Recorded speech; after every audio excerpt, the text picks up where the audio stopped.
नमस्कार दर्शकवृन्द, 24 टकमा स्वागत छ। म नवराज चालिसे। आजको विषय रहेको छ राजस्वको विषयमा। कर उठाउने विषयमा निजी क्षेत्र र सरकार बीच एक किसिमको आरोप प्रत्यारोप, गुनासो, द्वन्द्व बढिरहेको छ।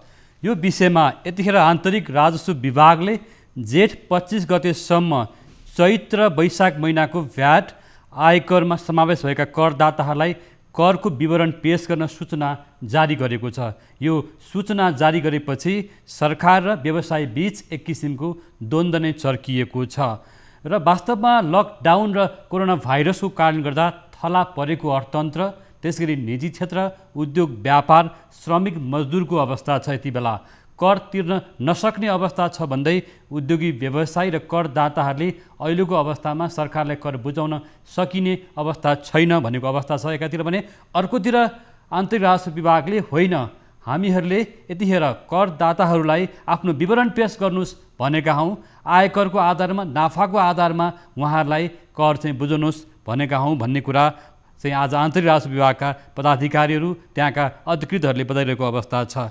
यसै सन्दर्भमा वास्तवमा कर लिने दिने बुझाउने विषयमा यतिखेर सरकारी अधिकारी र निजी क्षेत्रका उद्योगी व्यवसायीहरू बीचको आशंका भनौँ, द्वन्द्व गुनासो के हो, आज हामी यो विषयमा नि चर्चा गर्नेछौँ। यस विषयमा आज हामीसँग नेपाल उद्योग वाणिज्य महासङ्घ, ब्याङ्किङ, फाइनान्स तथा इन्सुरेन्स समितिका सभापति हामीसँग हुनुहुन्छ सौरभ ज्योति।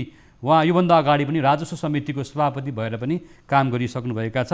त्यसै गरी हामीसँग अर्का व्यक्ति हुनुहुन्छ कर विज्ञ डाक्टर दिलनाथ दङ्गाल। उहाँहरूसँग आज हामी करको विषयमा भएको झिनाझम्टी के हो, वास्तवमा यति बेला करदातालाई परेको समस्या के हो, सरकारलाई परेको समस्या के हो, दुवै पक्षको कुराहरू राख्ने प्रयास गरिरहेका छौँ। हामीसँग यतिखेर जोडिनु भएको छ नेपाल उद्योग वाणिज्य महासङ्घ ब्याङ्किङ समितिका सभापति सौरभ ज्योतिजी। यहाँलाई स्वागत छ। वास्तवमा यतिखेर आन्तरिक राजस्व विभागले जेठ 25 गतेसम्म चैत्र वैशाख महिनाको भ्याट आयकरमा समावेश भएका करदाताहरूलाई विवरण पेश गर्नुहोस् भन्ने सूचना जारी गरेको छ। यो सूचना जारी भएपछि आजै पनि नेपाल उद्योग वाणिज्य महासङ्घले विज्ञप्ति जारी गरेको छ कि हामीलाई कर बुझाउने म्याद थप गरिदिनुहोस् अथवा म्याद थप हुनुपर्छ भन्नेमा चाहिँ महासङ्घको माग रहेको छ भने, यस्तो अवस्थामा करदाता र सरकार बीचको एक किसिमको अविश्वासको वातावरण किन पैदा भइरहेको छ? वास्तवमा राज्य सञ्चालनको लागि कर, राजस्व जस्ता स्रोत साधन पनि परिचालन गर्नुपर्ने हुन्छ भन्ने पनि एक ठाउँमा छ। र अर्कोतिर आन्तरिक राजस्व विभागले आज हामीले उहाँहरूसँग चाहिँ छलफल गर्दा हामीले करदातालाई आतङ्कित पार्न खोजेका होइनौँ भनेर आन्तरिक राजस्व विभागका महानिर्देशकले पनि बताउनु भएको छ। सबै खालका करदाताहरूमा अहिले यो खालको उकुस मुकुस चलिरहेको छ। यस सन्दर्भमा आजको हामी छलफल केन्द्रित गर्नेछौँ। हामीसँग जोडिनु भएको छ उद्योग वाणिज्य महासङ्घ ब्याङ्किङ समितिका सभापति सौरभ ज्योति। जस्तो यहाँले विगतमा पनि राजस्व समितिमा रहेर काम गरिसक्नु भएको छ, तपाईँहरू बीचको एउटा शङ्का आशंका भनौँ, द्वन्द्व भनौँ, जे भनौँ, वास्तवमा के हो, यति बेला किन यसो भइरहेको छ? सौरभजी। नमस्ते नवराजी। सर्वप्रथम यो द्वन्द्व केही राजस्व विवाद होइन, एउटा चाहिँ एउटा समझदारीमा हामी जानुपर्ने आवश्यकता छ। किनभने नेपाल सरकार भने हामी सबैको एउटा गार्डियन पनि हो, उहाँ चाहिँ प्रिन्सिप हो र नेपाल सरकारले चाहिँ सबै निजी क्षेत्रको संरक्षण गर्नुपर्छ र जुनसुकै निजी क्षेत्रले, जुनसुकै व्यवसाय उद्योगले चलाए पनि एउटा नेपाल सरकार भने हाम्रो साझेदारीमा जाने हो। हाम्रो 1/3 झन्डैले हामीले त सबै हाम्रो नाफाको आयकर भनौँ या मूल्य वृद्धि कर हामीले सरकारलाई बुझाउने गरेका छौँ। त्यसैले हाम्रो नाफाबाट 1/3 त जहिले पनि सरकारले बुझाउनै गरेका छ। तर अहिलेको परिस्थिति चाहिँ साधारण परिस्थिति होइन। यो परिस्थिति भने एकदमै विषम यस परिस्थिति हो, यो कोरोनाको कारणले गरेर। र हामी 71 दिन भइसक्यो उद्योग व्यवसाय ठप्पै भएको छ र 1 रुपियाँको पनि आय छैन। र यो आय नभएको परिस्थितिमा पनि हाम्रो तलब दिनै परिरहेछ। हामीले ब्याङ्कमा ब्याज र हाम्रो ऋण तिर्नै परिरहेछ र अब थप आएर करको पनि भार आउँदा चाहिँ अहिलेको परिस्थितिमा चाहिँ हामीले कर नतिर्ने भनेर हामीले भनेको होइनौँ। हामीले यो जेठ 25 गतेलाई सारेर असार 25 सम्म हामीले चाहिँ त्यसलाई सार्नलाई महासङ्घबाट हामीले एउटा प्रेस विज्ञप्ति र अनुरोध चाहिँ कर विभागलाई हामीले पठाएका हौँ।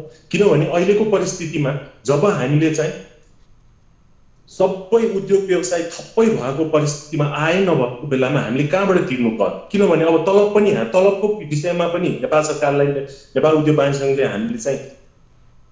हामीले आग्रह नै गरेको हो। हामीले चाहिँ 50% करसम्म हामीले तिर्ने भनेर छ। त्यो भन्दा पनि नेपाल सरकारले 50% अहिले तिर्नु र 50% चाहिँ पछि 1 वर्षभित्र तिर्नु भनेर फेरि जवाब पठाएको छ र त्यो तिर्नेमा हामी सहमत छैनौँ। हामीले तिर्ने अवस्थामै छैनौँ। तिर्ने अवस्थामै नभएपछि हामीले कसरी तिर्ने भन्ने मात्रै। अब हामी खोल्दै गयौँ, सञ्चालन गर्दै गयौँ भने चाहिँ आए पनि हुन्छ। बिजनेस चाहिँ सञ्चालन भइसकेपछि केही क्यास फ्लो रोटेसन भइसकेपछि हामीले तिर्ने अवस्थामा आउँछौँ। तर अहिलेको परिस्थितिमा त पटक्कै पनि हामीले तिर्ने अवस्था छैन। 2 महिनाको तलब हामीले तिरिसकेका छौँ र त्यो भन्दै हाम्रो मेन भने बिजनेसमा क्यास फ्लोको हाम्रो प्रब्लम हुन्छ र यो क्यास फ्लो हेर्नलाई चाहिँ नेपाल सरकारले अलिकति हामीलाई चाहिँ सहयोग र उहाँको चाहिँ एउटा चाहिँ एक किसिमले अन्डरस्ट्यान्डिङ भयो भने चाहिँ हामीले चाहिँ एउटा विन विन सिचुएसनमा जान सक्छौँ। किनभने अब बजेटमै तपाईँले हेर्नुहोस् होइन, अब यही आउँदै बजेटमा पनि हाम्रो झन्डैले त उहाँको रेभेन्यू कलेक्सनको टार्गेटै उहाँको झन्डैले 889 बिलियन राखेको छ रेभेन्यू कलेक्सन मात्रै करबाट, निजी क्षेत्रबाट। तर अब 2 महिना बन्दै भइसक्यो, 8 खर्ब 79 अर्बको लक्ष्य राखेको छ बढ्नलाई त होइन। एक किसिमले अब त खोलेरै जाने, लकडाउन पनि क्रमबद्ध कसरी सबै सेफ्टी मेजर्स अपनाएर खोल्नै पर्छ, नखोलिकन हाम्रो सुख पनि छैन। र अहिलेको यो करको अवस्थामा चाहिँ हामीले तिर्नै नसक्ने भएको हुनाले हामीले चाहिँ यो अनुरोध गरेको हो नेपाल सरकारले। हामीले चाहिँ अहिलेको विषम परिस्थिति हेरेर चाहिँ यो हिसाबले चाहिँ हामीले 1 महिना डिफर गर्नलाई र भन्नलाई 1 महिना हो। तर अब यो अहिलेसम्म यो कोरोनाको पुरा इम्प्याक्ट हामीलाई परिस्थिति कसरी अगाडि बढ्छ भनेर थाहै छैन। यो अझ लकडाउन बढ्यो भने त बढी एक्सटेन्सन हामीले माग्नुपर्ने पनि अवस्था आउँछ। किनभने अझै थप लकडाउन भयो, सञ्चालन गर्न सकेन भने हामीले त के मानिरहेछौँ भने अहिले नेपाल सरकारको अनुसार हामीले चाहिँ अब यो जुन 2देखि खोलेर जाने हो भने हामीले चाहिँ होइन हामीले चाहिँ अहिले जुन 2 हप्तापछि खोलेर जाने भन्ने जुन चाहिँ अहिले सूचना आइरहेछ त्यो आधारले हामीले चाहिँ 1 महिना डिफर गर भनेको हो। तर लकडाउन अझै बन्दै हुँदै गयो, उद्योग व्यवसाय बन्दै हुँदै गयो भने हामीले चाहिँ त्यो पनि डिफर गर्नुपर्ने हामीले चाहिँ त्यो माग चाहिँ गर्छौँ। जस्तो तपाईँले योभन्दा अगाडि पनि राजस्व समितिमा बसेर काम गरिसक्नु भएको छ, बजेटलाई पनि नजिकबाट हेर्दै आउनु भएको छ। यस अर्थमा आज पनि हामीले आन्तरिक राजस्व विभागका अधिकारीहरूलाई, त्यहाँका महानिर्देशक लगायतका कर्मचारीहरूसँग हामीले चाहिँ प्रश्न गरेका थियौँ, किन यस्तो अवस्था आयो भन्नुहुन्छ उहाँहरूले। उहाँहरू के भन्नुहुन्छ भने हामीले कमसेकम उहाँहरूलाई तपाईँहरूको व्यवसायको विवरण बुझाउनुहोस्, नाफा भएको हकमा मात्रै हामीले कर लिने हो, नाफा नभएको चाहिँ हकमा कर लिँदैनौँ, तर व्यवसायको विवरण चाहिँ बुझाउनुपर्छ। नबुझाएको अवस्थामा चाहिँ हामी कानुनी प्रक्रियामा पनि जानुपर्ने हुन्छ, जानुपर्ने कानुनी एउटा चाहिँ प्रावधान पनि छ भनेको अवस्था छ। यो अवस्था भनेको के हो? अब उहाँको हकबाट यो ठिक हो होइन, हामी चाहिँ ट्याक्स तिर्नुपर्छ, आय भयो भने हामीले आयकर बुझाउनुपर्छ, भ्याट उठाएको नेपाल सरकारलाई बुझाउनुपर्छ, हामी सबै उद्योग व्यवसायले बुझाउनुपर्छ, त्यसमा कसैको दुई मत छैन। तर अहिलेको परिस्थिति भने सहज परिस्थिति होइन, मैले अघि भनेको जस्तो एकदमै विषम परिस्थिति छ। हामी चाहिँ उद्योग व्यवसाय र पुरा अर्थतन्त्रै एउटा ब्रेकडाउनको परिस्थितिमा छ र धराशायीमा जाने अवस्था छ यो कोरोनाको गरेर। र 71 दिन लकडाउन भएको यो विषम परिस्थिति भएको हुनाले हामीले के भनेका छौँ भने साधारण परिस्थिति नभएकोमा अहिलेको परिस्थितिमा के छ भने क्यास फ्लोकै कारणले अब जब तलब पनि तिर्ने, ब्याङ्क ब्याज पनि तिर्ने भनेपछि अहिले कर पनि तत्कालै अब जेठ 25 सम्म बुझाउनु भन्दा त एकदमै हामी मार्गमा पर्छौँ, हामीले सर्भाइभल गर्न सक्दैनौँ होइन। उद्योग व्यवसाय बन्दै भयो भने अब नेपालको अहिलेको परिस्थितिमा सबैभन्दा रोजगारी बढी सृजना गर्ने भने निजी क्षेत्र हो। निजी क्षेत्र भने एउटा अर्थतन्त्रको मेरुदण्डको रूपमा हो।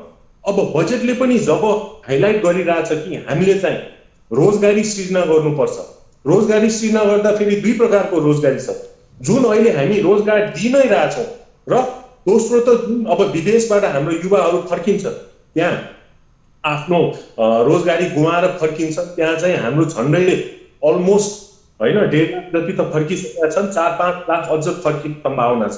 भनेपछि सर्वप्रथम भएकै जब हाम्रो उद्योगहरू बन्द हुँदै गयो, ब्याङ्क्रप्सीमा गयो, हामीले क्यास फ्लो मेन्टेन गर्न सकेन, खर्च बेहोर्न सकेन भने हामीले चाहिँ त्यही बन्द भयो भने भएकै रोजगार सबै बेरोजगार हुन्छ। त्यसैले त्यो जब सस्टेन गर्नलाई अहिले करको पेमेन्ट डिफर गर्नु पर्यो, किनभने हामीले अरू पनि हाम्रो जिम्मेवारी छ, हामीले चाहिँ तलब तिर्नुपर्ने परिरहेछ, हाम्रो ओभरहेड खर्च बढ्छ।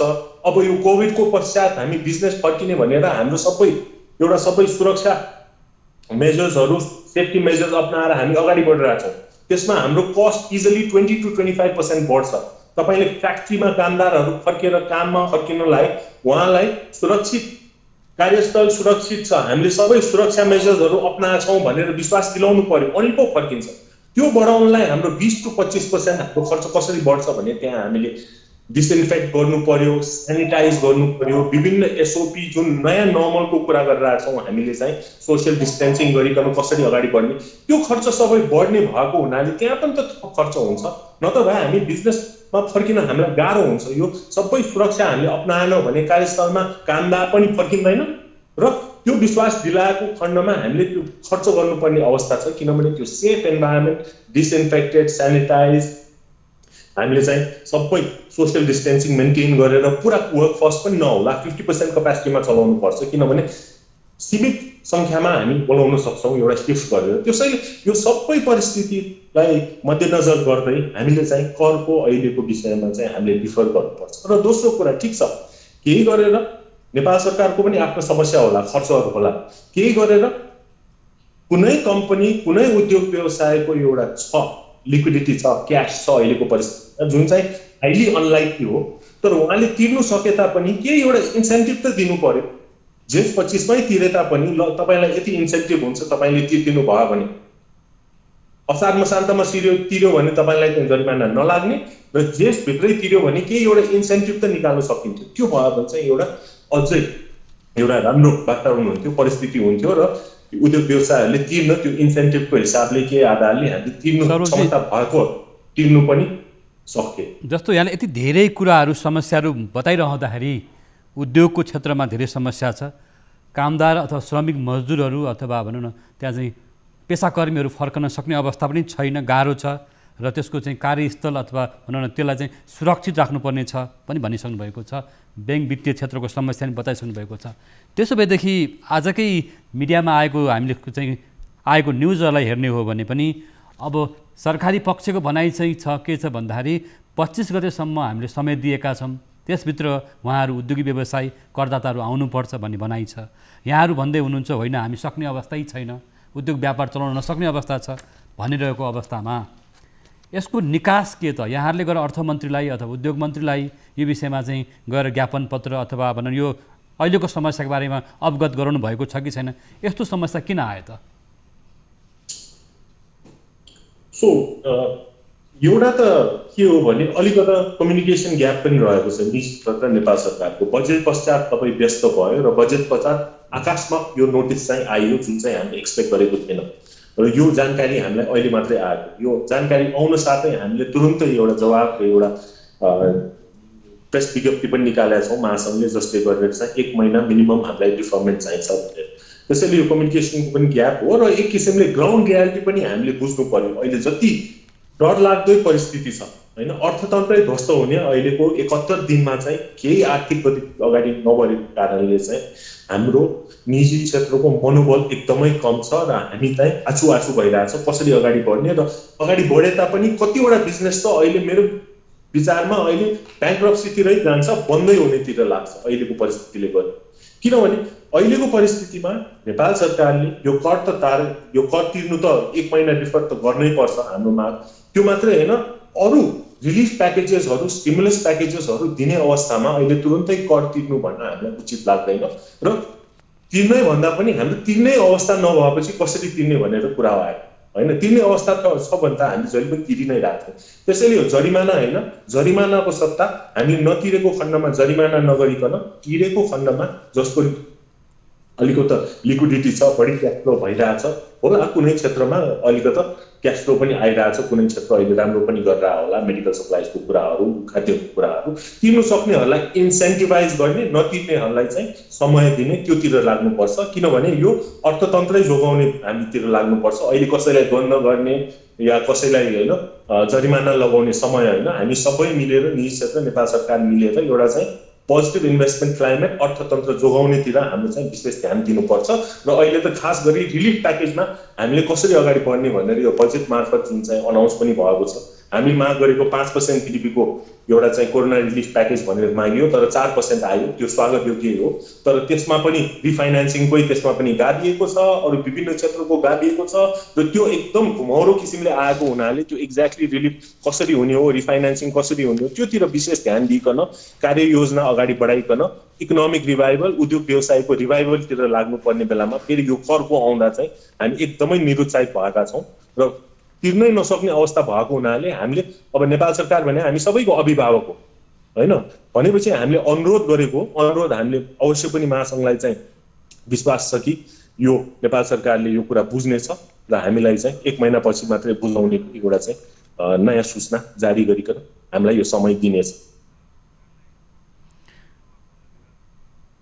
यस्तो अवस्थामा जस्तो निजी क्षेत्रले नेपाल उद्योग वाणिज्य महासंघले असार मसान्तसम्म 25 गतेसम्म यहाँले माग गर्नुभएको छ र सरकारलाई पनि ढुकुटीमा आफ्नो स्रोत साधन कम हुँदै गएको छ भन्ने कुरा बाहिर आइरहेको अवस्थामा यस्तो बेलामा सरकारको ढुकुटीमा स्रोत साधन कम हुँदै जाने, निजी क्षेत्रको कर तिर्ने क्षमता घट्दै जाने हो भने यस्तो अवस्थामा के हुन सक्ला? सरकारले पनि त अप्ठ्यारो छ भनिरहेको अवस्था छ। यो अवस्था आयो भने कि निजी क्षेत्रले कर बुझाउन नसक्ने हामी चाहिँ बुझाउन सक्दैनौँ भन्ने, सरकारले होइन देऊ कर भन्ने अवस्था आउने त होइन? सो त्यसैले यो अब हामीले सोच्नु पर्यो होइन, लकडाउन भनेको हामीले ट्रेस ट्र्याक ट्रिट गरेर सङ्क्रमितहरूलाई आइसोलेट गरेर अगाडि बढ्ने हो र एउटा हामीलाई कोरोनाको कर्भ चाहिँ फ्ल्याटन गर्नुपर्छ। अवश्य पनि बढिरहेछ कोरोना, सबैको चिन्ता छ, तर कोरोना भन्दा पनि अहिले जीविका बचाउनतिर हामी लाग्नु पर्यो। भोकले गरेर बच्चाहरू, गर्भवती महिलाहरू, सुसाइड रेटहरू कोरोना भन्दा 10 गुणा बढी छ भनेपछि यो अर्थतन्त्रलाई जोगाउनलाई र जुन राजस्वको तपाईँले कुरा गरिरहेछ, राज्यलाई पनि समस्या छ, खर्च घटिरहेछ, उद्योग व्यवसायहरू थप्पै छ भनेपछि केही रेभेन्यू छैन भनेपछि अब कसरी क्रमबद्ध हामीले यो लकडाउनलाई खोलेर जाने, हामी चाहिँ कामतिर फर्किने, सबै सुरक्षाहरू सेफ्टी मेजर अफकोर्स अपनाउनु पर्यो, त्योतिर हामीले विशेष ध्यान दिनुपर्ने अत्यन्तै जरुरी छ। त्यसैले त्योतिर बढी सोचौँ हामी, किनभने अझ यो लकडाउन बढ्दै गयो भने त हामी एक किसिमले एकदमै यो यसको अर्थतन्त्रको ब्रेकडाउनले गरेर फेटालिटी बढी हुन्छ कोरोनाले भन्दा पनि। र दोस्रो कुरा, अब म विज्ञ त होइन, तर हामी बिजनेसमा हामी के गर्छौँ भने धेरै समस्या पर्दा नाफा कम भयो, नोक्सान भयो भने एउटा त के बिक्री बढाउनु पर्यो, नाफा बढाउनलाई बिक्री बढाउन सकिन, बजार छैन, यस्तो परिस्थिति खराब छ, मार्केट डिमान्ड लो छ भने हामी के गर्छौँ भने खर्च घटाउँछौँ। खर्च घटाए तापनि हामी चाहिँ के नाफा हामीले अलिक बढाउन सक्छौँ या रेभेन्यू बढी आउने सम्भावना हुन्छ। अहिलेको परिस्थितिमा पनि यस्तै परिस्थिति छ, बजार बन्द छ, मार्केट छैन भनेपछि हामी खर्च घटाउनतिर लाग्नु पर्यो नेपाल सरकार पनि होइन। यो बजेटमा अब तपाईँको झन्डैले recurrent expenses झन्डैले 949 billion, 64% recurrent expenses छ। पहिलाभन्दा अलिक कम होला, तर अहिलेको परिस्थितिमा गभर्मेन्टको खर्च पनि त घटाउन सकिन्छ, त्योतिर पनि त केही योजनाहरू बनाउनु पर्यो। किनभने यो कोरोनाको असर भने अहिले मात्रै होइन, यो हामीले 1 महिनाको कर डिफर गरेको कुरा होइन, यो हामीले त अहिले यो जुन सौरभजी एउटा कुरा यहाँले भन्दै हुनुहुन्थ्यो, यहाँ वास्तवमा यहाँले निजी क्षेत्रको यहाँ विज्ञ पनि हो, तर यहाँ बजेटको पनि केही आँकडाहरू चाहिँ उल्लेख गरिसक्नु भएको छ कि यहाँले भर्खर भन्नुभयो 8 खर्ब 79 अर्ब राजस्व असुली गर्न यतिखेर गाह्रो छ, कठिन छ, एउटा कुरा यहाँले भन्नुभयो। के साँच्चै निजी क्षेत्रको त्यो खालको क्षमता घट्दै गएको हो? यो हो भने चिन्ताजनक अवस्था हो। तपाईँहरू जस्तो उद्योगी व्यवसायहरूले आज डरेको अवस्था छ, हामी सक्दैनौँ भनेको अवस्था छ भनेदेखि सरकारले 8 खर्बभन्दा बढी राजस्व असुली गर्ने भनेको छ। झन्डै 71-72 दिन चाहिँ लकडाउनै भइसक्यो, अझ कहिलेसम्म जान्छ टुङ्गो छैन। यो अवस्थालाई तपाईँले साँच्चीकै एउटा गम्भीर रूपमा लिनुभएको हो? अवश्य पनि, किनभने यो अहिलेसम्म हामीलाई मैले भने जस्तो अन्यलकै परिस्थिति छ। कोभिडको अहिलेसम्म हामीले केही एउटा भ्याक्सिन पनि आएको छैन, केही एउटा हामीले यसलाई कसरी यसलाई कन्टेन गर्ने भनेर कङ्क्रिट प्लान पनि छैन नेपाल सरकारसँग। त्यसैले हामी एकदमै चिन्तित छौँ। भ्याक्सिन आए तापनि मिड 2021 सम्मको कुरा छ र जुन इकोनोमिक रिकभरीको कुरा हामीले जनरली रिकभरी भनेर कुरा गरिरहेका थियौँ, अहिले यो बढ्दै लकडाउन बढ्दै गयो, सङ्क्रमित बढ्दै गयो, यो अवस्थामा चाहिँ यो भी कर्भबाट हामी एक्सटेन्डेड यू कर्भतिर गइरहेछौँ र यसको लङ टर्म इकोनोमिक इफेक्टतिर हामी 2 देखि 2 देखि 3 वर्ष भनेर हामीले रिकभरी भनेको पनि अब 3 देखि 4 वर्षसम्म एक्सटेन्डेड यू कर्भसम्म यसको इम्प्याक्ट हामी देखिरहेछौँ। यो इम्प्याक्ट देखिँदा अवश्य पनि सर्ट मिड र लङ टर्म पोलिसी हामीले अपनाउनु पर्छ। बढी प्रभावित भएका क्षेत्र ठिक छ, टुरिज्म, एयरलाइन्स, होटल्स बढी प्रभावित भएको छ भने उहाँहरूलाई चाहिँ बढी रिलिफ दिएर लङ टर्म रिकभरीमा लाग्नुपर्छ।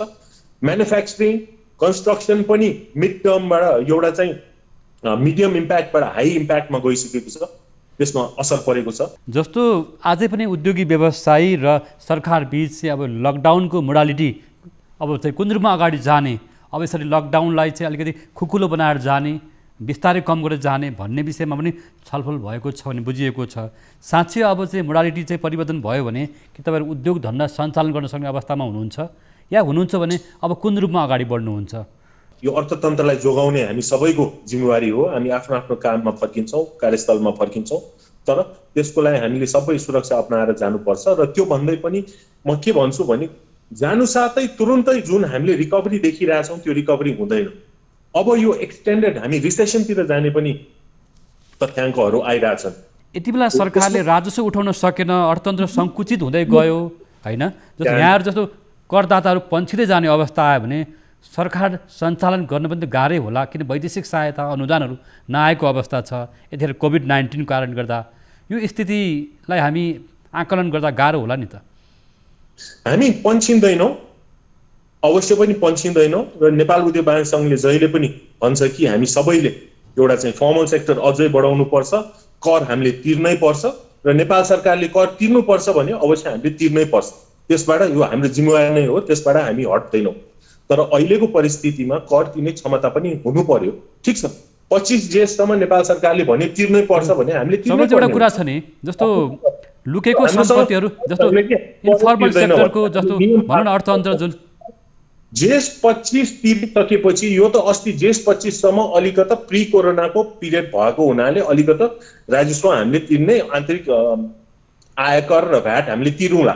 अर्को त्रैमासिकमा के हुन्छ, जब 71 दिन कामै भएको छैन या 90 दिन कामै भएको छैन, आयै छैन भने कसरी आयकर तिर्ने, आयै छैन भने मूल्य अवृद्धि कर कहाँबाट उठाएर दिने? यो त्रैमासिकको त तिरौँला चैत मसान्तमा, त्यो पछि कसरी तिर्ने? जस्तो यहाँ ब्याङ्किङ आयकर आउँछ। त्यसैले हामी रिभाइभलमा विशेष यो रिलिफ स्टिमुलस प्याकेजको हामीलाई अलि जिज्ञासा पनि छ र क्ल्यारिटी पनि छैन। यो मेकानिजम के हो, कुनलाई कसरी स्टिमुलस दिने, कसरी अगाडि बढ्ने, कसरी रिलिफ मेजर दिने हो। यो रिफाइनेन्सिङको पनि 60 अर्बबाट 100 अर्ब बढाइएको छ, त्यो एकदमै स्वागतयोग्य कुरा हो। तर 100 अर्ब भए तापनि त्यसको मोडालिटी के हो, सहज तरिकाले पाउन सकिन्छ कि सकिँदैन त्यो रिफाइनेन्सिङ? नत्र भए रकम छ, त्यसको प्रयोग भएन। अहिले पनि त झन्डैले 40 पहिलासम्म 40 अर्बकोमा पनि त कति प्रयोग भएको थियो त रिफाइनेन्सिङ फन्डमा? खासै प्रयोग भएको थिएन, 14 अर्ब जति मात्रै प्रयोग भएको थियो। किन प्रयोग नभएको? त्यत्रो किन आइडल बसिरहेको? त्यो रिफाइनेन्सिङ त प्रयोग गर्नु पर्यो, त्यसको रोटेसन हुनु पर्यो, आर्थिक गतिविधि बढ्नु पर्यो, अनि पो अर्थतन्त्र जोगिन्छ। नत्र रिफाइनेन्सिङ 100 अर्ब मात्रै भनेर त्यसको सदुप्रयोगै गर्न सकिन। त्यसको प्रक्रिया एकदमै झन्झटिलो छ। जस्तो सबै नेपाल राष्ट्र ब्याङ्कमै गएर हामीले स्वीकृति लिनुपर्ने नगरिकन केही हदसम्म एउटा थ्रेसहोल्ड 10 करोड 50 करोडसम्म लाएर हामीले चाहिँ केही गरेर ब्याङ्कबाटै एउटा चेकलिस्ट बनाएर दिनु सक्यो, त्यसको सहजीकरण गर्यो भने त्यसको प्रयोग हुन्छ र त्यसको उद्देश्य मिट हुन्छ, अर्थतन्त्र जोगाउनेतिर हामी लाग्न सक्छौँ। नत्र एउटा विषय पनि उठाएँ, यहाँ मौद्रिक अर्थतन्त्रको पनि यहाँ राम्रो जानकारी राख्नुहुन्छ, मौद्रिक अर्थशास्त्रको पनि जानकारी राख्नुहुन्छ, ब्याङ्क वित्तीय संस्थाको बारेमा यहाँलाई राम्रोसँग थाहा छ। अब नेपाल राष्ट्र ब्याङ्कले मौद्रिक नीति ल्याउने तयारी गरिरहेको अवस्था छ। आगामी मौद्रिक नीतिका लागि तपाईँहरूको सुझाव सल्लाह के छ? मैले यो मौकामा आज यो पनि सोधेँ, ब्याङ्क वित्तीय संस्थाहरूले चाहिँ ब्याज दरमा चाहिँ अझ खुकुलो गर्न नसकेको गुनासो पनि आइरहेको छ। अब यस्तो अवस्थामा ब्याङ्क वित्तीय संस्थालाई पनि बचाउनु पर्ने अवस्था छ भने यस्तो अवस्थामा तपाईँको आगामी मौद्रिक नीतिका बारेमा के सुझाव छ? अब यो अवस्थामा तपाईँको अब आगामी दिनमा मौद्रिक अर्थव्यवस्था, ब्याङ्क वित्तीय संस्थाको ब्याज दर अथवा निजी क्षेत्रको क्षमताको रूपमा अब चाहिँ कुन रूपमा अगाडि बढ्न सकिन्छ, यो कुरा प्रश्न पार्नुहोस् न। अब मौद्रिक नीतिको विषयमा हाम्रो छलफल पनि भइरहेछ। हामी सबै जिल्लादेखि लिएर सबै उद्योग व्यवसायहरूको सुझाव सङ्कलन पनि गरिरहेछौँ। त्यसमा दुई पक्षमा छ। एउटा त भएको जुन नीतिगत कुराहरू त्यसको कार्यान्वयन पनि भएको छैन। जस्तो 2% इन्ट्रेस्ट रेट हाम्रो घटाइयो, तर त्यो भन्दा पनि विभिन्न एउटा दुईटा ब्याङ्कले यो 2% इन्ट्रेस्ट रेटको सुविधा चाहिँ उपलब्ध गराएको छैन। नेपाल राष्ट्र ब्याङ्कको निर्देशन आए तापनि त्यसैले त्यो उपलब्ध हुनु पर्यो, एउटा कुरा। दोस्रो, अस्तिसम्म हामीले तिरेको ब्याज दरमा 10% इन्ट्रेस्ट घटाउने भनेर भन्यो। त्यो 10% इन्ट्रेस्ट रेट घटाउने भनेकोमा त्यसको फेरि आएर व्याख्या चाहिँ के भयो भने 10% इन्ट्रेस्ट रेटको रिबेट चाहिँ उसमा मात्रै पाउने, टर्म लोनमा मात्रै पाउने, वर्किङ क्यापिटल र टिआरमा नपाउने। जब सबै उद्योग व्यवसायको लगभग 90% भन्दा बढी लोन पोर्टफोलियो चाहिँ वर्किङ क्यापिटल र टिआरमा छ भनेपछि यसको उचित के भयो? त्यसको पनि कार्यान्वयन भएको छ। त्यसैले यो 10% रिबेट जुन दिएको थियो र 2% इन्ट्रेस्ट रेटको जुन निर्देशन नेपाल राष्ट्र ब्याङ्कबाट ब्याङ्क मार्फत आइसकेको छ त्यसको सर्वप्रथम कार्यान्वयन हुनु पर्यो र अक्रस सबैले यो सुविधा लिनु सक्नु पर्यो। अब दोस्रो, मौद्रिक नीतिको कुरामा हाम्रो 3टा कुरामा हामी गरिरहेछौँ। एउटा चाहिँ ब्याज दर घटाउनु पर्यो। ब्याज दर घटाउनु पर्दा यो 2% को साथसाथै बेस रेटै घट्नु पर्यो, किनभने त्यसको लागि चाहिँ अब विभिन्न मेकानिजम होला। हाम्रो चाहिँ सीसीडी रेसियो अलिकति 80 बाट 85 गर्न सकिन्छ कि, त्यसै गरिकन फिक्स डिपोजिटमै डिपोजिट रेटमै घटाउन सकिन्छ कि, यो ब्याङ्कको विभिन्न शुल्कहरू जुन छन्, रिन्युअल चार्जेसहरू, इयरली चार्जेसहरू, त्यसमा अलिकति केही हेर्नु सकिन्छ कि। त्यसैले त्यसै गरिकन एउटा बेस रेटै घटाउने र ब्याज दर घटाउनेतिर हामी लाग्नु पर्यो। दोस्रो भने रिस्ट्रक्चरिङ गर्नु पर्यो। अब यो कोभिडको कारणले गरेर लङ टर्म रिकभरी भएको हुनाले यो हरेक अब लोनको डिफरमेन्ट पनि के भइरहेछ भने हरेक क्वार्टरली भइरहेछ। क्वार्टरली किन? जब हामीलाई थाहा छ कि यसको चाहिँ दीर्घकालीन असर हुन्छ, 1 देखि 2 वर्षसम्म हामीले अहिले तत्काल मिनिमम रिस्ट्रक्चरिङ गर्नुपर्छ भनेपछि 1 वर्ष 2 वर्षको रिस्ट्रक्चरिङ प्लान र रिस्ट्रक्चरिङ गर्दा प्रोभिजनिङ नहुने गरिकन अहिलेको परिस्थितिले गरेर रिस्ट्रक्चरिङ नहुनेकन रिस्ट्रक्चरिङ गर्नु पर्यो। आज आन्तरिक राजस्व विभागको एउटा भनाइ कोट यहाँ समक्ष राख्न चाहन्छु, यसको जवाफ दिनुहोला। उहाँहरूको भनाइ चाहिँ के छ भने नाफा गरेका र व्यवसाय सञ्चालन गरेकाहरूले कर बुझाउनु पर्ने र व्यवसाय ठप्प भएकाहरूले विवरण मात्र बुझाए पुग्ने विभागको भनाइ छ र अनलाइनबाट पनि बुझाए हुन्छ र ब्याङ्कबाट पनि बुझाए हुन्छ, भौतिक रूपमा चाहिँ कर कार्यालयमा पुग्नु पर्दैन भन्ने पनि कुरा छ। वास्तवमा नाफा गरेको लकडाउनको अवधिमा नाफा गरेका व्यवसायहरू कति छन्, कस्तो अवस्थामा छन् हैन, र व्यवसाय सञ्चालन नभएको अरूको अवस्था के छ, यो कुरा अलिक प्रष्ट भएन नि। विभागको भनाइ चाहिँ होइन तपाईँहरू आउनुहोस्, तपाईँहरूको चाहिँ नाफा गरेको जति चाहिँ हामीलाई कर बुझाउनुहोस् भन्ने भनाइ विभागको छ। मैले आज विभागका महानिर्देशकसँग यो विषयमा कुरा गरेको थिएँ, हामीले यो कार्यक्रममा मलाई ल्याउन पनि खोजेका हौँ। यो वास्तवमा सरकारी पक्षको एउटा भनाइ र निजी क्षेत्रको हामी एकदम कमजोर अवस्था छ, कर बुझाउन सक्ने क्षमतै छैन। यस्तो अवस्थामा सरकारले के आधारमा कर उठाउन खोज्यो भन्ने तपाईँहरूको जिज्ञासा, प्रश्न, आक्रोश पनि छ। वास्तवमा के हो? वास्तवमा के हो भने होला केही सीमित क्षेत्र अलिकता आफ्नो बिजनेस व्यवसाय सञ्चालन गरिरहेछ, त्यो एकदमै सीमित क्षेत्र हो। मलाई लाग्दैन कि यो लकडाउनको अवधिमा कसैले पनि खास नाफा गरेको छ र चैत्र मसान्तकै कुरा गर्दासम्म पनि हामीले ठिक छ भ्याट र आयकर बुझाउने भने जायज हो, जुन आय भएको छ त्यसमा बुझाउने हो, नत्र विवरण बुझाउने अनलाइन मार्फत जानै पर्ने हो, त्यो ठिक छ। अब त भविष्यमा त अनलाइन बाहेक विकल्प पनि छैन, हामी सबै अनलाइन डिजिटाइजेसनमै जानुपर्छ। तर अहिले मैले भनेको अघि कुरा के हो भने अहिलेको परिस्थितिमा सहज परिस्थितिमा भएको त यो रेगुलर पेमेन्ट गर्न सकिन्छ, तर आय नभएहरूको विवरण मात्रै बुझाउने। तर आय भएकोहरूको पनि त अलिकति अहिले मैले जुन खर्च बढेको छ, मैले भने अब न्यू नर्मलमा बिजनेस गर्दा हाम्रो खर्च धेरै बढेको छ, सेनिटाइजर, डिसइन्फेक्टेन्ट, सेफ्टी नर्म सबै अपनाउने गरिकन खर्च बढेको छ भन्यो भनेपछि 1 महिना डिफर गरेर उहाँलाई के आपत्ति हुने? त्यसमा हामीले नतिर्ने भनेको छैन, नतिर्ने भन्ने हामीले भन्न पनि भन्दैनौँ। कर हामीले तिर्नुपर्छ, उद्योग वाणिज्य महासङ्घले सबै आयकर आन्तरिक राजस्व विभागलाई बुझाउनुपर्छ, नेपाल सरकारको नियम पालना गर्नुपर्छ, करहरू सबै तिर्नै पर्छ। तर अहिले विषम परिस्थितिको हामीले रिक्वेस्ट गरेको के हो भने अहिले चाहिँ क्याश फ्लो इज क्रिटिकल। केही बिजनेस सस्टेन हुन र अगाडि बढाउनलाई रिभाइभल आउनलाई हामीले लोन मागेको त्यही कारण हो, इन्ट्रेस्ट डिफरमेन्ट मागेको त्यही कुरा हो, क्यापिटल बढाउनलाई हामीले चाहिँ इन्ट्रेस्ट क्यापिटलाइजेसन गर्नलाई मागिरहेको त्यही कुरा हो। हामीलाई क्यास चाहिरहेको छ, क्यास फ्लो चाहिरहेको छ बिजनेस सञ्चालन गर्न, त्यसलाई हामी तिर्छौँ। तर अहिले यो एकदम कठिन परिस्थिति भएको तलब दिनुपर्ने छ, ब्याङ्क ब्याज दिनुपर्ने छ, विभिन्न कुरा भएको हुनाले 1 महिना डिफर गरेर हामीले चैत्र 25 को सट्टा असार 25 सम्म हामीले तिर्ने भनेर हामीले चाहिँ एउटा अनुरोध र आग्रह चाहिँ हामीले गरेको हो। तरलताको सङ्कट पनि आउने सङ्केत गर्नुभएको, यहाँले जुन भन्नुभएको छ नि क्यास फ्लो अहिले बजारमा कम छ, तरलताको सङ्कट निम्तिन सक्छ भन्ने कुरा हो। अवश्य पनि त्यो सङ्कट छ। अनि त्यति मात्रै होइन, अहिलेसम्म हामीले यो 71 दिन, अहिले त तपाईँले भन्नुहुन्छ ठिक छ, यो त चैत्र मसान्तसम्मको मात्रै हो नि त, चैत्र मसान्तसम्मको तपाईँको आएको बुझाउनुहोस् त भएको आयो भन्नुहुन्छ तपाईँले, सजिलो कुरा छ। तर भविष्य, निकट भविष्यमा अहिले उद्योग सञ्चालनै नहुने, कहिले लकडाउन खोल्ने, कहिले सञ्चालन गर्ने, कहिले रिभाइभल हुने, रिभाइभल मात्रै भएर के गर्ने? तपाईँले भन्नुहुन्छ उद्योग खोल्नु होला, ठिक छ, हामी उद्योग खोल्नुला, उद्योग खोल्नलाई एउटा त कार्यस्थल सुरक्षित बनाउनु पर्यो, कामदारहरूलाई ल्याउनलाई, त्यहाँ कन्फिडेन्स जगाउनलाई विभिन्न खर्चहरू, सेफ्टी इन्भाइरोमेन्ट हामीले बनाउनै पर्यो, सेफ इन्भाइरोमेन्ट। त्यति मात्रै होइन, खोलेर के गर्ने? डिमान्ड चार्ज एकदम स्वागतयोग्य कुरा हो, बजेटमा डिमान्ड चार्ज हाम्रो चाहिँ मिना गरियो, तर जुन बिजुलीको महसुल छ त्यो अझै पनि हामीले मागेका छौँ, 30 देखि 40% हामीलाई छुट चाहिन्छ भनेर उद्योग सञ्चालन त्यसमा कटौती भएर छैन। त्यति मात्रै होइन, उद्योगमा हामीले उत्पादन गरे, सामग्री उत्पादन गरे, तर त्यसको डेलिभरी मेकानिजम खोइ, बजारसम्म पुर्याउने डेलिभरी मेकानिजम खोइ, बजार खोलेको खोइ। त्यसैले यो सबै डेलिभरी मेकानिजम चाहियो। बजार नर्मल हुनलाई अवस्था, डिमान्ड क्रिएट हुनु पर्यो, यो हुनलाई हामीलाई मिनिमम 2-3 वर्ष लाग्छ। त्यसैले यो सबै परिस्थिति हेरेर हामीले चाहिँ विभिन्न कुराहरू, यो करको मात्रै होइन, विभिन्न ब्याङ्क ब्याजको कुराहरू, इन्ट्रेस्टको कुराहरू, करको कुराहरू डिफर गरेर अलिकता स्प्रेड आउट गरेर हामीले अलि समय पायौँ भने हामी पनि जोगिन सक्छौँ र राजस्व पनि जुन हामीले सङ्कलन त्यो पनि जोगाउन सक्छौँ। एउटा विन विन सिचुएसनमा जानु पर्यो।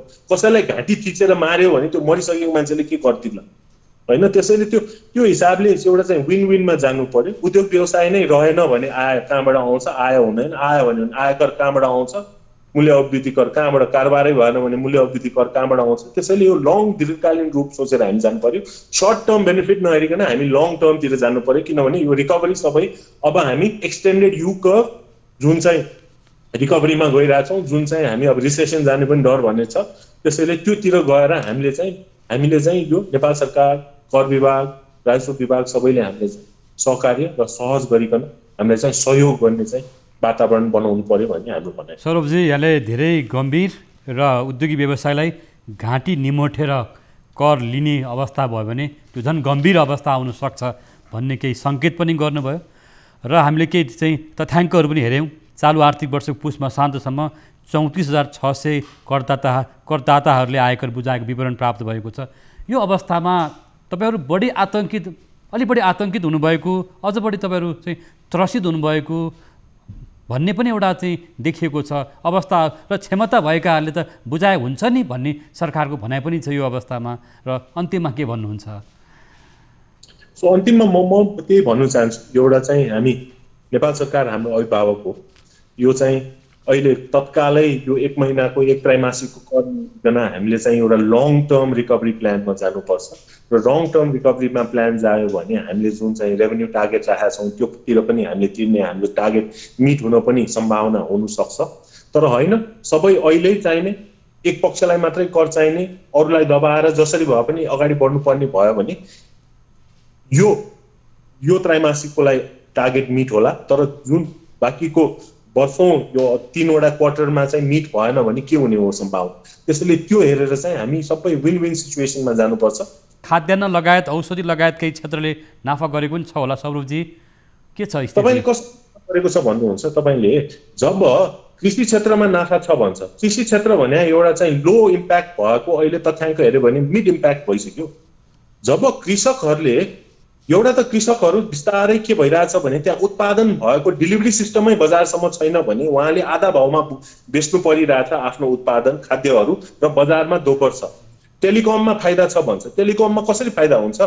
जब सबै टेलिफोन कल तपाईँले कतिजनालाई गर्नुभएको छ होइन, कार्यस्थलमा गएर टेलिफोन कल धेरै कम भएको छ। जुन डेटा चलाइराख्नु भएको छ एउटा प्याकेजमा 1000 रुपियाँको प्याकेजमा घरबाट केही चलाइराख्नु भएको छ, नेपाल सरकारले 25% छुट दिनुपर्छ भनेको छ। त्यसमा टेलिकममा कहाँबाट फाइदा भयो? होइन। डिजिटल इकोनोमीमा हाम्रो व्यवस्थित छैन। करको दायरा हामीले बढाउनु पर्यो, करको दर बढाउने होइन, दायरा बढाउने, इन्फर्मल सेक्टर फर्मल सेक्टर। यहाँले धेरै महत्त्वपूर्ण विचार राख्नुभयो। तपाईँको विचारप्रति हामीले यहाँ केही तपाईँले आक्रोश पनि, एउटा चाहिँ वेदना पनि, एउटा चाहिँ अहिलेको निजी क्षेत्र भएको समस्या राख्नुभयो। यसको लागि धन्यवाद सौरभजी, समय दिनु धन्यवाद। वास्तवमा यति बेला उद्योगी व्यवसायीले भोगेको आक्रोश हुनसक्छ सौरभ ज्योतिको आक्रोश या वेदना।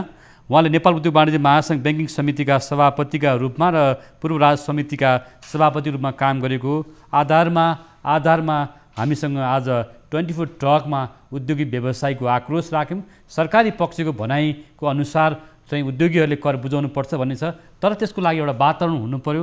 वातावरण बनोस्, हामी कर बुझाउन तयार छौँ, प्रतिबद्ध छौँ, तर घाँटी निमोठेर होइन, एउटा वातावरण बनाएर एउटा सहमति अनुसार जाउँ र जबरजस्ती चाहिँ कर उठ्न सक्दैन भन्ने निजी क्षेत्रको भनाइलाई उहाँले प्रतिनिधित्व गर्नुभयो भन्ने लाग्छ मलाई। विकास र समृद्धिका लागि निजी क्षेत्र र सरकार बीचको सहकार्य भयो भने मात्रै एउटा आर्थिक समृद्धिको बाटो चाहिँ तय हुनसक्छ, बजेटमा लिएको लक्ष्य पनि हासिल हुनसक्छ। त्यसकारण बजेटमा भएका व्यवस्थाहरूलाई पनि सरकारले ध्यान दिन आवश्यक छ भन्ने रहेको छ। आज हामीसँग जोडिनुभएका नेपाल उद्योग वाणिज्य महासङ्घ ब्याङ्किङ समितिका सभापति सौरभ ज्योतिलाई धन्यवाद। हामी आज अर्का व्यक्तिलाई हामी सहभागी गर्न सकेनौँ। हामी 24 टकबाट बिदा माग्छौँ। नमस्कार। कोरोनाले सिर्जना गरेको सङ्कटमा पल पलका न्युज अपडेट र हर क्षेत्रको कभरेजका लागि न्युज 24 नेपाल युट्युब च्यानललाई सब्स्क्राइब गर्नुहोला।